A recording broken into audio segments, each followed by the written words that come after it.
আজকে আমার হেসেলের কি রান্না হয়েছে সেটা তোমাদের সাথে শেয়ার করছি।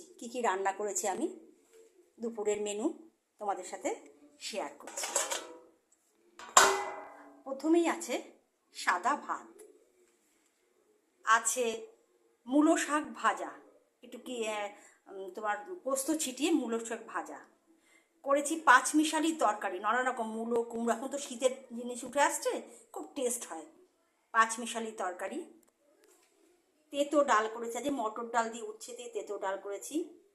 রুই মাছের ঝোল করেছি, আর করেছি যে বেগুনগুলো পাতলা পাতলা করে কেটেছি আর গোবিন্দভোগ চাল বেটে নিয়েছি, নিয়ে গোলমরিচের গুঁড়ো নুন হলুদ দিয়ে বেগুনের, তো শুধু বেগুন ভাজার থেকে একটু করকরে হবে বেগুনের ভাজা, আর ফুলকপিটাকে অন্য ছোটো ছোটো করে একটু ভাপিয়ে নিয়ে ওই ওই চালের মধ্যে দিয়ে বড়া করেছি। আজকে আমার দুপুরের রান্না এইটুকুই।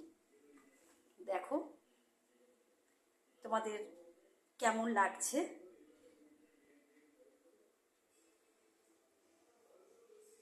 আর দই তো আছেই, টক দই তো থাকে, দই ছাড়া চলে না আমাদের।